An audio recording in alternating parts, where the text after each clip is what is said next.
सुमनताई बऱ्याच दिवसांनी मंदिरात गेल्या होत्या. त्या बराच वेळ देवळाच्या पायरीवर बसून होत्या.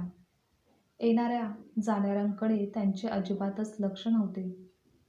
कोणत्या तरी विचारात त्या हरवलेल्या होत्या. त्यांचे मन खूप दुःखी झालेले होते. त्यामुळेच डोळ्यातील अश्रू गालावरून ओघळून खाली येत होते. राहून राहून पुन्हा पुन्हा त्यांना सकाळचे मुलाचे आणि सुनेचे बोलणे आठवत होते.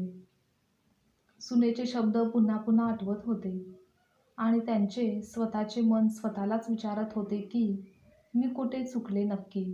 मी खरंच चुकले का? की मीच सुनेचे जास्त लाड करून तिला लाडावून ठेवलं? या सगळ्या प्रश्नांची उत्तरे आता त्यांना त्रास द्यायला लागली होती. म्हणूनच त्या विचार करू लागल्या, मला या सर्वांची उत्तरे शोधायला पाहिजेत. अशी अंतर्मनातून सूचना आली आणि सगळ्या गोष्टींचा उलगडा होत चालला. माझे व शेजाऱ्यांचे नातेसंबंध चांगले होते. एकदा शेजारीच राहणारी निलिमा माहेरी आली तेव्हा ती सासूच्या बऱ्याच तक्रारी सांगत होती. ती म्हणत होती की जशी मी लग्न करून सासरी गेली तशी माझी सासू कोणत्याच कामाला अजिबातच हात लावत नाही आणि आम्हा दोघांनाही कुठे एकटे जाऊ देत नाही. माझे घर म्हणण्यासारखे कसलाच अधिकार मला त्या घरात नाही. माझी कोणालाच किंमत नाही. मला फार एकटं वाटतं तेथे. आणि मग रडू लागली. माझ्या मनात मात्र कालवाकालव झाली. मनातून खूप वाईट वाटलं. एक मुलगी तिचं माहेरचं सर्व काही सोडून सासरी जाते आणि तेथे तिला अशी वागणूक का दिली जाते? मग मी त्याचवेळी एक गोष्ट मनाशी ठाम ठरवली की आता माझ्याही मुलाच्या लग्नाचे पाहायचे चालले आहे ते. मी मनाशी सर्व काही पक्क करून ठेवलं. तेव्हा तर माझी मुलगी लग्न होऊन सासरी गेली होती. आता सून आणायची होती. मुलाचे लग्न थाटामाटात पार पाडले. सगळी हौस करून घेतली आणि तेथूनच नव्या आयुष्याला सुरुवात झाली. तिची जशी नवीन सून म्हणून सुरुवात झाली तशीच माझी सासू म्हणून सुरुवात झाली. मी आधीच ठरवलं होतं आपण सुनेशी सासू म्हणून कधीच वागायचं नाही, तर एका आईप्रमाणे सुनेला मुलगी मानून सांभाळून घ्यायचं. तिला कधीच परकेपणा दाखवायचा नाही. आणि ती उठायच्या अगोदरच मी झाडू रांगोळी काढून घ्यायची. मला काय, दररोज सवय होती लवकर उठायची. शिवाय सुनेसाठी नवीन जागा, नवीन नाती होती. ॲडजस्ट व्हायला थोडा वेळ तर लागतोच ना. स्वयंपाकातही मी बरीच मदत तिला करत होते. तिला एवढी सवय नव्हती स्वयंपाकाची. शिवाय अंगावर काहीच न पडल्यामुळे जबाबदारी नव्हती. ती शिकेल हळूहळू असं मी म्हणायचे. एक दिवस मी त्यांना म्हणाले, अहो, आपल्याला त्यावेळी कुठे नवीन असताना फिरायला जाताच आलं नाही. मजा मस्ती करायला मिळाली नाही. आपल्या मुलांच्या बाबतीत असं काही व्हायला नको. म्हणून जाऊ दे त्यांना कुठेतरी 4-5 दिवस फिरण्यासाठी. तेव्हा हे सुद्धा काही म्हणाले नाही. लगेच हो म्हणाले. म्हणून मीच सकाळी मुलाला म्हटलं, काय रे, जरा 2-4 दिवस तुम्ही कुठून तरी फिरून या. मग मुलगा आणि सून लगेच फिरायला गेले. मी सुनेला एकटीलाच कोणतेच काम जबाबदारीने कधीच करू दिलं नाही. तिच्या एकटीवर कधीच कोणत्या कामाचा भार दिला नाही. सगळ्या कामात मी जबाबदारीने पुढे होऊनच काम करत असे. मी तिला माझी दुसरीच मुलगी मानलं होतं. मी तिला सगळ्या गोष्टी तिच्यासोबत शेअर करत असे. असं करता करता तिला शिकण्यासाठीही सांगितलं. तुला काय आवडतं ते कर असं मी बोलले. मी सगळी कामे करत होती आणि तिला भरपूर रिकामा वेळसुद्धा देत होते. अधूनमधून ती माझ्या मुलाला सांगायची, एखाद्या दिवशी तिला बाहेर घेऊन जा, जेवायला, कधी फिरायला, कधी पिक्चरला, तर कधी 2 दिवसाची ट्रिप. प्रत्येक सणाला साडी किंवा कधी ड्रेस, कधी ज्वेलरी आणि बरंच काही. सगळं कसं माझ्या दृष्टीने मस्त छान चाललं होतं. मुलगा त्याच्या कामात व्यस्त होता. व्यस्त कामातून वेळ काढत असे. आम्हा दोघींचं एकमेकांशी खूप जमतं ते पाहून तो देखील खुश होता. अशातच एके दिवशी गोड बातमी मिळाली. आता तर सासूची मी आजीच होणार होते. तिचे खूप लाड करायचे ठरवले होते. तिला पहिल्यापासूनच खूप जपलं होतं. 7व्या महिन्यातील डोहाळे जेवण केलं. तिचे सर्व डोहाळे पुरवले. अगं सावकाश, अगं हळू, हे शब्द तर पाठच झाले होते.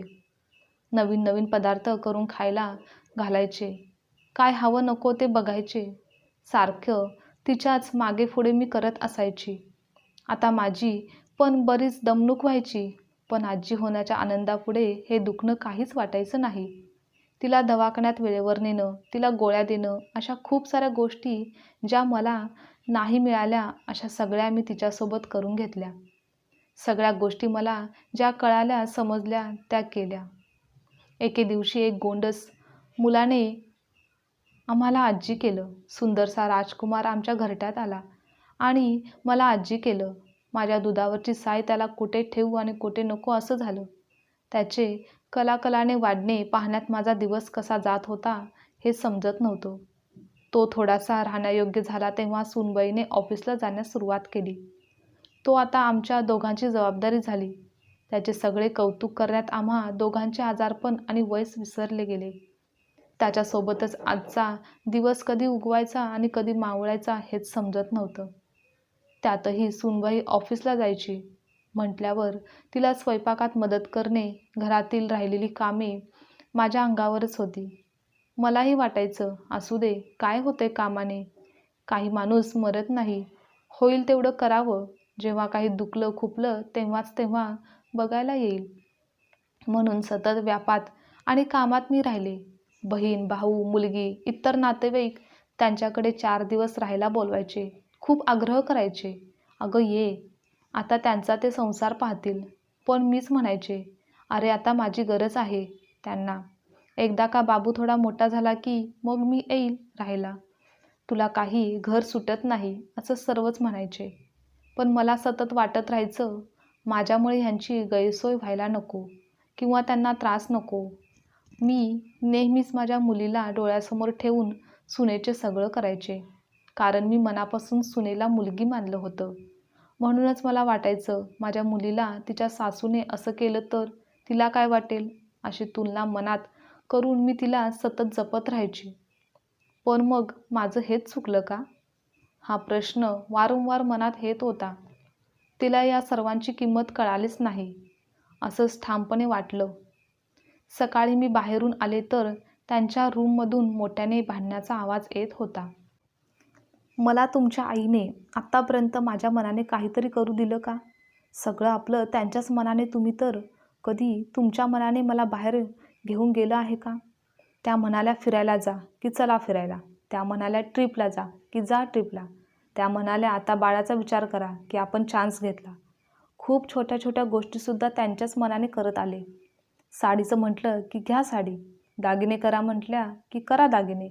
सतत स्वयंपाकघरात लुडबुड करत असतात, मला काहीच करू देत नाहीत. आणि अजूनही बरंच काही.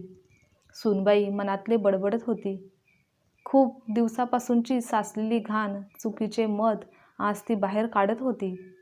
त्यावर मुलगा म्हणाला, अगं आई बाबा तुझ्यासाठी किती काय करतात, प्लीज त्यांना वाईट वाटेल असं काही बोलू नकोस.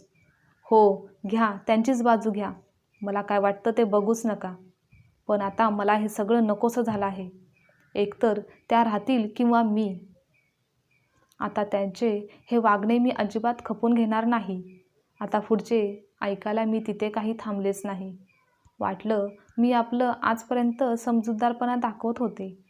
तिच्या बोलण्यातून आता मला असं वाटू लागलं की आता सून व्हायचं सोपं झालं आहे, सासू व्हायचं अवघड झालं आहे. मला काही माहिती हे असं काही होईल ते. आपल्या चांगल्या वागण्याचे सुद्धा कोणाला तरी ओझं होऊ शकतं. आता काय, एकच निश्चय मनात पक्का झाला. उठून देवासमोर जाऊन शांत मनाने नमस्कार केला आणि घराकडे परतले. पाहते तर तिचे आईवडील घरी आलेले होते. कदाचित तिनेच बोलावून घेतलेलं असावं, म्हणूनच ते आले असतील. हे मात्र अस्वस्थ होऊन फेऱ्या मारत होते. इतका वेळ कोठे गेली होतीस? अहो देवळात गेले होते, तेथे मैत्रीण भेटली. त्यांना कशाचीच कल्पना नव्हती. मी तिच्या आईवडिलांना नमस्कार करत म्हणाले, अहो आज अचानक? काहीच माहिती नसल्यासारखं मी तिच्या आईबाबांना विचारलं. सहजच असं ते दोघे म्हणाले. ठीक आहे. मुलगा आणि सुनेला समोर बोलावलं आणि सांगितलं की आम्ही दोघेजण काही दिवसांच्या ट्रिपला जात आहोत. आम्हालाही थोडा चेंज हवाच की. आम्ही हे खूप दिवसापासून ठरवलं होतं. अगं पण आई. नाही, आता सगळं काही ठरलं आहे आणि हे पण माझ्याकडे आश्चर्याने पाहत राहिले. आणि पुढच्या काही दिवसातच आम्ही मस्त फिरायला गेलो. आत्तापर्यंत आम्ही आमचा संसार केला. मुलांच्या संसाराच्या मायेच्या मोहाने मी पुरती गुरफटून गेले होते. एक निश्चय केला, आता परत गेल्यावर कशातच न पडता आपण आपला छंद जोपासायचा. राहिलेले आयुष्य आनंदाने जगायचं. तिचा संसार मग ती कशी का करेना, आपण मात्र मनाने त्यामधून बाहेर व्हायचं. 8 दिवसांनी सुनेचा फोन आला. कधी येणार आहात? लवकर या. घर कसं अगदी रिकामं वाटत आहे. तुम्ही गेल्यावर मला सगळ्याची जाणीव झाली. तुमची आता मला खूप सवय झाली आहे. ठीक आहे, मी येईन हे मनापासून म्हटलं. आता कामासाठी माझी गरज वाटत असेल आणि जाऊ दे, आता विचार करायचा नाही. असं एकदा ठरवलं ना, आनंदी राहायचं आणि सुख उपभोगायचं. आपल्या चांगुलपणाचे ओझे दुसऱ्यांना होऊ द्यायचं नाही. दुःख हलकं आणि सुख जड हे जरा प्रवासाच्या उलटच वाटतं ना. हे मीच माझ्या मनाशी ठरवलं होतं म्हटल्यावर मी काय कुणाच्याच मनाचं ऐकणार नाही, तर मी माझ्याच फक्त मनाचं ऐकणार होते.